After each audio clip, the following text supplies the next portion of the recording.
Congratulations on choosing to build your website with WebStarts. In this short video, I will show you some of the basic things you need to know to get started creating your very first custom website. Now that you're logged in, you're on the Manage Sites view. From the Manage Sites view, you can click to either add a new website or select an existing website to begin to make edits and changes to it. Notice there's a few things that will always be on the top of your page as long as you're logged into your WebStarts account. One is this drop-down menu that will take you back to the dashboard for a specific site, your account settings, billing, the ability to manage the domain names for your site, connect with our designer platform, help, and log out. You'll also see a small notifications icon that will notify you when there's important changes and updates to your account. Lastly, you can always click on the green orb to return to the Manage Sites view. Let's get started editing the site by clicking on Select Website.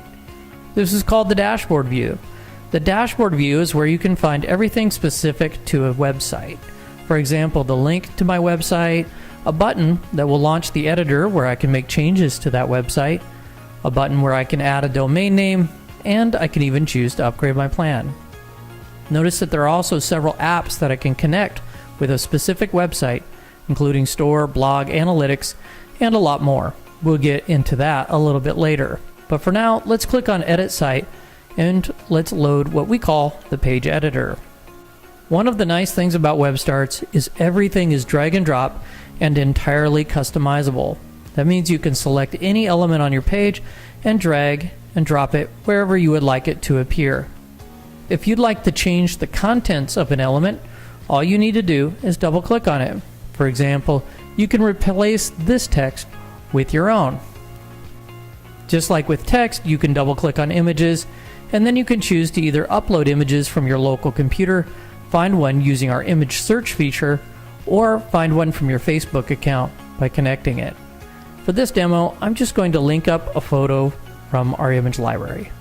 I double click on it, and you can see that it's swapped out. Now that I've made a couple of changes to my site, I'm sure to click Save to save and publish those changes live to the web. You can view the changes that you saved at any time by clicking on View Site. That's what my website looks like on the public web. You can add all kinds of elements and other features to your page by clicking on the Add icon on the left toolbar.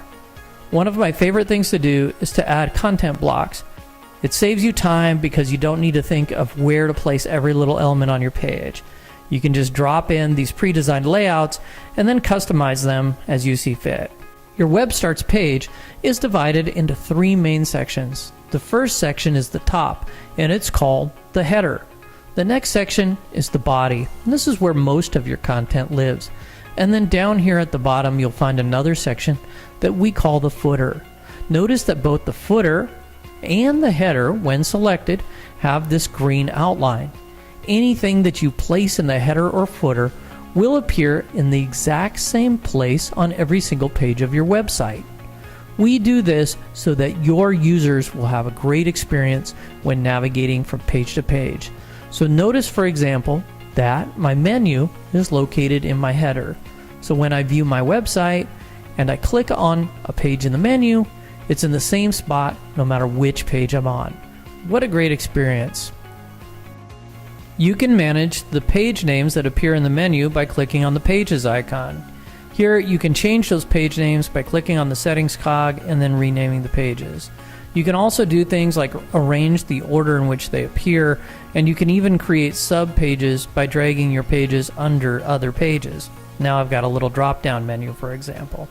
I don't want that, so I'm just going to drag it back. You can also add pages by clicking on the Add option and choosing to add either a page or a link to another site. And that's how you manage your menu. Another nice feature of WebStarts is Smart Grouping. Smart Grouping allows you to attach multiple elements to a single strip. So for example, if I would like to add a little bit of text to my page, just like this, I can drag it and notice that it's attached to my strip. Once it's attached to this photo strip, I can then drag the photo strip and all the text attached to it all at the same time. I can still always go back and drag that text independently wherever I would like it to appear. This helps you save time by allowing you to group elements together and move them all at once rather than place them individually. Along with smart grouping, we provide what we call smart handles. The smart drag handle you can find attached to the top of an element, and when selected and dragging down the page, it pushes all the contents below it down the page. Just like you can push content down the page, you can also pull it up the page all at the same time by using the smart drag and dragging up. This avoids you having to reposition all of the elements on the page in order to create or remove space from your site. Similarly, you can use the smart resize option to create space or increase the size of an element without repositioning the other elements on the page. All of the elements on your WebStarts page are stacked in layers. That means you can place elements on top of one another. You can manage where an element appears in the stack of layers by selecting the element and then choosing to either send that element to the back, send it backward a single layer, bring it forward a single layer, or send it all the way to the front. To change the page that you're editing, choose it from the drop down in the top left-hand corner. Notice that I toggled from my home page to my about page, and I can now begin to edit it. If you'd ever like to add a new page, you can do that by clicking the new page icon and then choose to either create the page from a blank page or make a copy of an existing page. Making a copy of an existing page is a great way to save time if you already like the layout of a specific page. Give the page a name and click Create Page, and that page is created. Notice that I'm now on that page and I can begin to edit it. It's also automatically added to my menu. Now that you've customized your website, you're going to want to add a domain name to it. To do this, click Add Domain and then choose whether to register a new domain name for your site or connect one that you've previously registered elsewhere. If you choose the option to register a new domain, WebStarts will automatically configure that domain name to work in a matter of less than a minute. It's really pretty amazing. For this demo, I'm just going to choose a really wacky and crazy domain name. When your domain name is available, you'll be notified and then prompted to upgrade to one of the paid plans. Please note, to connect the domain name, you must first upgrade to one of our paid plans. After checkout, your domain name will be automatically configured to work with your website, and you can begin sharing that domain name all over the web. A fun way to customize your account is to add your very own profile pic. You can do this by clicking the drop down, clicking Account Settings, click Change Profile Picture, then finding a profile picture from your local computer and choosing to upload it.